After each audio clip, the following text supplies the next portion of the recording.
Assalamualaikum warahmatullahi wabarakatuh. Perkenalkan, saya Hafzah Audalila dari Universitas Pendidikan Indonesia, program studi Fisika angkatan 23.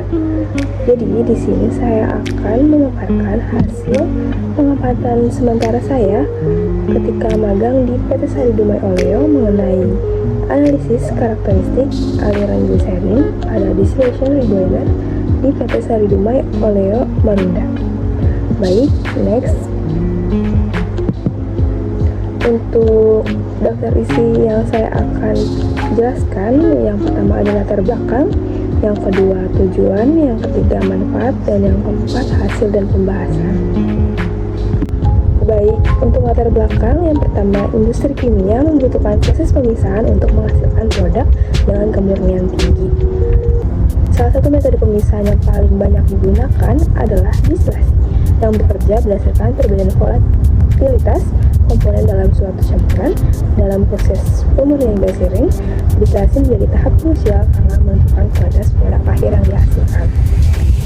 Lalu, distilasi merupakan metode utama yang digunakan termasuk pada proses gliserin. Dan reboiler berperan penting sebagai penyedia panas untuk proses penguapan. Kinerja reboiler secara langsung mempengaruhi efisiensi keseluruhan proses distilasi karena proses penguapan yang tidak optimal akan menyebabkan pemisahan yang tidak sempurna. Oleh karena itu, pemahaman terhadap faktor yang mempengaruhi performa reboiler menjadi sangat penting dalam upaya meningkatkan efisiensi proses. Lalu, parameter penting yang saya ambil dalam pengamatan kali ini yaitu ada 4.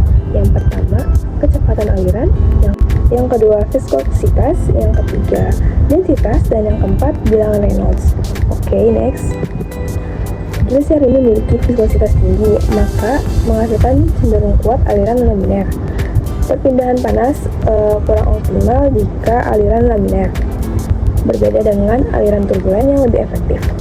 Untuk di kondisi lapangan, itu ada 2, konsumsi steamnya tinggi dan tidak selalu meningkatkan performa pemanasan, maka mengindikasi ketidakefisienan sistem.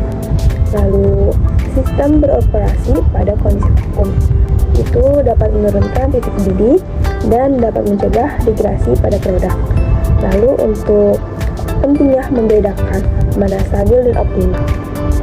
Dan penelitian yang difokuskan itu yang pertama analisis aliran gliserin menggunakan bilangan Reynolds, dan yang kedua evaluasi perbedaan panas dan efisiensi sistem. Oke, next. Untuk tujuan di sini ada 5.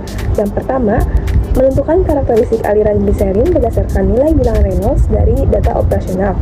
Yang kedua ini ada menganalisis jenis aliran terhadap efektivitas perpindahan panas dalam reboiler. Yang ketiga, mengkaji hubungan antara konsumsi steam, temperatur, viskositas, dan kecepatan aliran.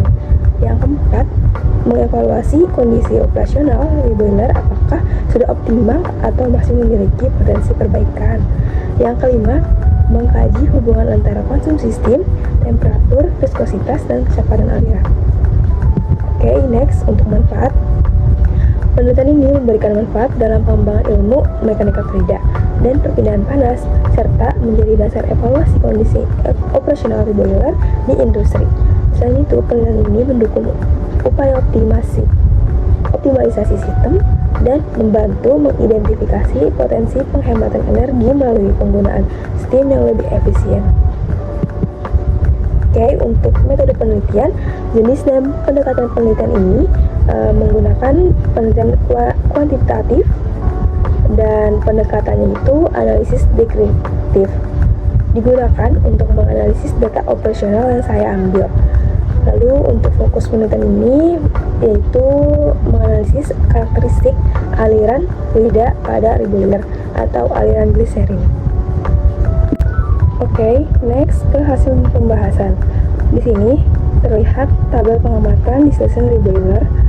Di sini saya menampilkan pada tanggal 1 Maret dan saya mengambil datanya, data operasionalnya periode 1 hingga 14 Maret 2026 di laporan ini.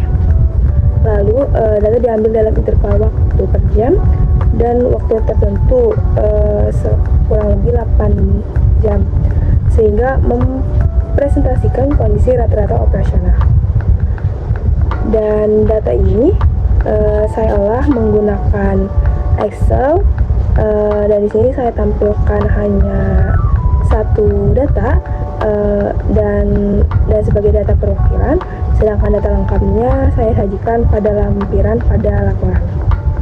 Baik, bisa lihat ya bahwa temperatur operator cenderung konstan pada nilai 150 derajat Celcius, sedangkan tekanan berada pada kisaran 1,1 hingga 1,2 embar. Maka nilai flow-nya menunjukkan sedikit fluktuasi pada rentang 14,95 hingga 14,99 ton, yang berpengaruh terhadap perubahan kecil pada kecepatan aliran dan bilangan Reynolds. Oke, next. Oke, seperti yang saya bilang tadi, perhitungan yang sebelumnya sama diterapkan pada seluruh data operasional. Yang tadi hanya contoh perhitungan yang dilakukan pada tanggal 1 Maret 2026. Dan bisa dilihat di sini diketahui ada laju aliran massa sebesar 14,99 ton per jam. Lalu untuk densitas sebesar 11.000 kg per meter kubik dan diameter pipanya sebesar 0,6 meter. Lalu untuk luas penampangan di sini memakai 0,27 meter kubik dan viskositasnya 0,02. Oke, next. Untuk menghitung debit volumetrik bisa dilihat ya, dan menghasilkan 13,63 meter kubik per jam.